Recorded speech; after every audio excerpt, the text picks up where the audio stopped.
আসসালামু আলাইকুম। প্রাণীবিদ্যার পাঠশালায় সকলকে স্বাগতম জানিয়ে আজকের ক্লাসটি শুরু করছি। আজকের ক্লাসের টপিকস হচ্ছে মানুষের করটিক স্নায়ুতন্ত্র সমূহ। প্রথমে আমাদেরকে জানতে হবে মানুষের এই করটিক স্নায়ুতন্ত্র কাকে বলে।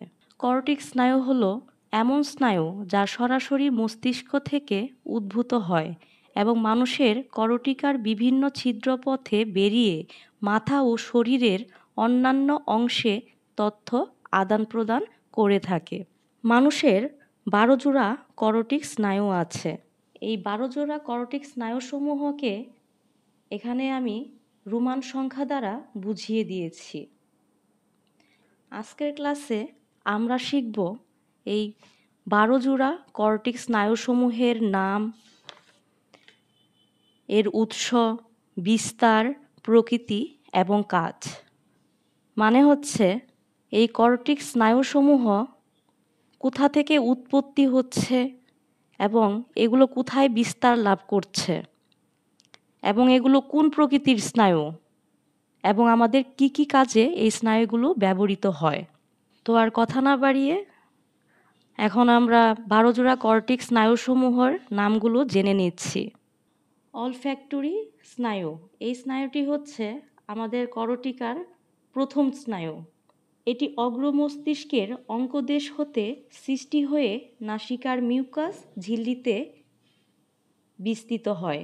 এগুলো সংবেদী প্রকৃতির স্নায়ু।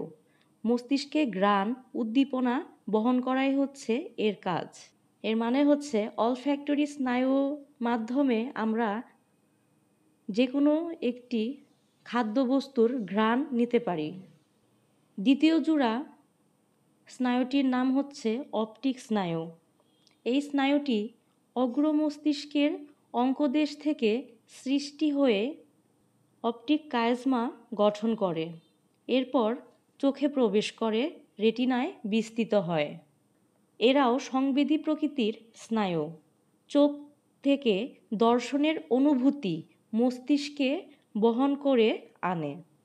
তৃতীয় জোড়া স্নায়ুটির নাম হচ্ছে অকুলোমোটর স্নায়ু। দেখুন এই স্নায়ুটি কোথা থেকে বিস্তার লাভ করতেছে? মধ্য মস্তিষ্কের অঙ্কদেশ হতে উৎপত্তি লাভ করে চোখে প্রবেশ করছে। চোখের ইনফিরিয়র অবলিক ও 3টি রেকটাস পেশিতে বিস্তৃত হয়। এগুলো হচ্ছে চেষ্টীয় প্রকৃতির স্নায়ু। চক্ষু পেশির ক্রিয়া নিয়ন্ত্রণের মাধ্যমে অক্ষিগোলকের সঞ্চালনে সহায়তা করাই হচ্ছে অকুলোমোটর স্নায়ুর কাজ। 4 নম্বর স্নায়ু জোড়া হচ্ছে ট্রক্লিয়ার স্নায়ু। মধ্য মস্তিষ্কের পৃষ্ঠ পার্শ্ব থেকে সৃষ্টি হয়ে সুপিরিয়র অবলিক নামক চক্ষু পেশিতে বিস্তার লাভ করে। এগুলো চেষ্টীয় স্নায়ু। অক্ষিগোলকের সঞ্চালন নিয়ন্ত্রণ করা এদের কাজ। 5 নং স্নায়ু জোড়াটির নাম হচ্ছে ট্রাইজেমিনাল স্নায়ু। মেডুলা অবলঙ্গাটার অগ্র পার্শ্বদেশ থেকে সৃষ্টি হয়ে 3টি শাখায় বিভক্ত হয়।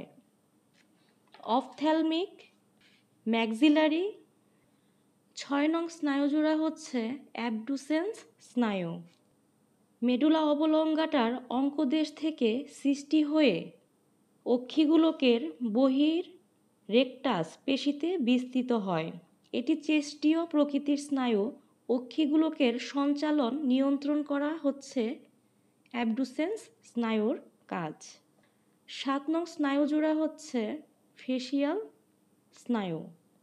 ট্রাইজেমিনাল স্নায়ুর ঠিক পেছনে মেডুলা অবলঙ্গাটার পার্শ্বদেশ থেকে এই স্নায়ু জোড়া সৃষ্টি হয়। এটি একটি মিশ্র প্রকৃতির স্নায়ু। উৎপত্তির পর এই স্নায়ু 2টি শাখায় ভাগ হয়, যথা প্যালাটাইন এবং হচ্ছে হায়োম্যান্ডিবুলার। 8 নং স্নায়ুজোড়ার নাম হচ্ছে অডিটরি স্নায়ু। ফেসিয়াল স্নায়ুর পশ্চাৎভাগে মেডুলা অবলঙ্গাটার পার্শ্বদেশ থেকে সৃষ্টি হয়ে অন্তঃকর্ণে প্রবেশ করে। অডিটরি স্নায়ু সংবেদী প্রকৃতির। এটি শ্রবণ ও ভারসাম্য রক্ষার অনুভূতি মস্তিষ্কে বহন করে। 9 নং স্নায়ুজোড়ার নাম হচ্ছে গ্লোসোফ্যারেঞ্জিয়াল স্নায়ু। অডিটরি স্নায়ুর পেছনে মেডুলা অবলঙ্গাটার পার্শ্বদেশ থেকে এ স্নায়ুজোড়া সৃষ্টি হয়। এ স্নায়ু জিহ্বা ও গলবিলের মিউকাস পর্দাসমূহ গলবিলের পেশিতে বিস্তৃত হয়। এটি মিশ্র প্রকৃতির স্নায়ু। স্বাদ গ্রহণ, জিহ্বা ও গলবিলের সঞ্চালনে সহায়তা করাই হচ্ছে গ্লোসোফ্যারেঞ্জিয়াল স্নায়ুর কাজ। 10 নং স্নায়ুজোড়ার নাম হচ্ছে ভেগাস স্নায়ু। মেডুলা অবলঙ্গাটার পার্শ্বদেশ থেকে সৃষ্টি হয়ে প্রতিটি স্নায়ু 4টি শাখায় বিভক্ত হয়। শাখাগুলো হচ্ছে laryngeal, cardiac, gastric, pulmonary. Vagus স্নায়ু একটি মিশ্র প্রকৃতির স্নায়ু। শাখাগুলো সংশ্লিষ্ট অঙ্গের ক্রিয়াকলাপ নিয়ন্ত্রণ করে থাকে। এখানে 11 নং স্নায়ুজোড়ার নাম হচ্ছে স্পাইনাল অ্যাক্সেসরি স্নায়ু। মেডুলা অবলঙ্গাটার পার্শ্বদেশ থেকে সৃষ্টি হয়ে গলবিল, স্বরযন্ত্র এবং গ্রীবাপেশিতে স্নায়ু সরবরাহ করে। এটি শ্রেষ্ঠীয় স্নায়ু এবং গলবিল, স্বরযন্ত্র ইত্যাদি অঙ্গে পেশি সঞ্চালন নিয়ন্ত্রণ করাই হচ্ছে স্পাইনাল অ্যাক্সেসরি স্নায়ুর কাজ।